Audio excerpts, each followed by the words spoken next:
Hello everyone and welcome to another Middle Game episode focusing on statics and dynamics with Coach P from MasterChess.com. This is the fifth video in the series where we're going to take a look at a game played by Grandmaster Andrei Volokitin, rated 2652, versus Alex Delchev, rated 2601.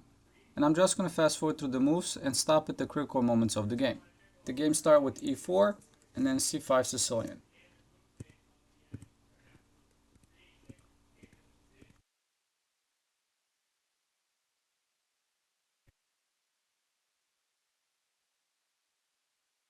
And this was the position that was reached after 11 moves. So let's analyze the static and dynamic imbalances of this position. First of all, if we look at black, we could see that he has more pawns in the center. He also has more space on the queen side, which will account for a static plus. He also has dynamic potential via the two open files. Placing a rook on the open B and C file, he's going to be able to put pressure on the pawns on B2 and C2.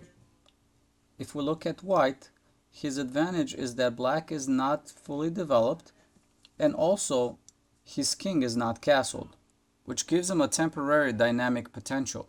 If he's going to allow black to fully develop his pieces and castle his king, he's going to lose his opportunity for a dynamic play.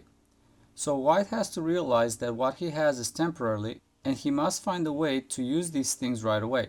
So here, white plays an excellent move, pawn to f5. White is opening up the position and starts an attack right away before black is ready to deal with it.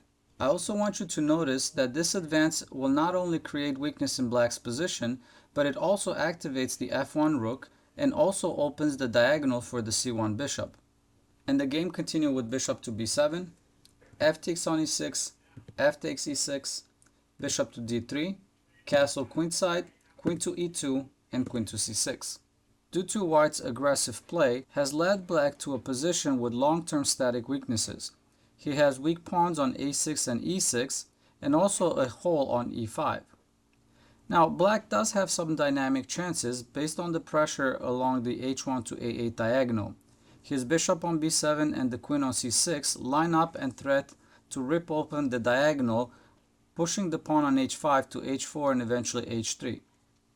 Then the game continued with bishop to g5, h4, and rook a to e1. Black responded with pawn to h3. Coming back, rook to e8 here would be met with bishop to g6. After rook to e7, rook takes f6, an excellent move. Black will capture back, and after bishop takes f6, he's up a pawn, and he's going to be able to regain back his rook as he forked the rook on e7 and on h8. So coming back, h3 was played in the game. White responded with queen takes e6 check, queen takes e6, and rook takes e6. And now white is up a pawn, and many times in chess, a dynamic plus will lead to a longer lasting static plus. And now I'm just going to fast forward through the moves to see how white won this game.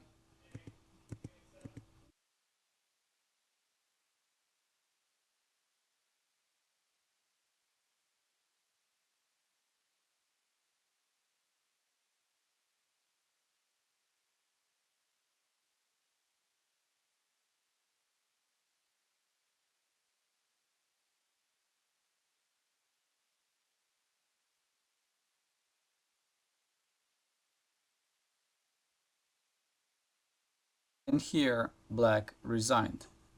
Coming back to move 19, after white captured the queen with rook takes on e6, black here played the pawn to d4, which was not the best move because it gave the white's knight access to the e4 square. Coming back in Volokitin's analysis, black here should have responded with bishop to d6.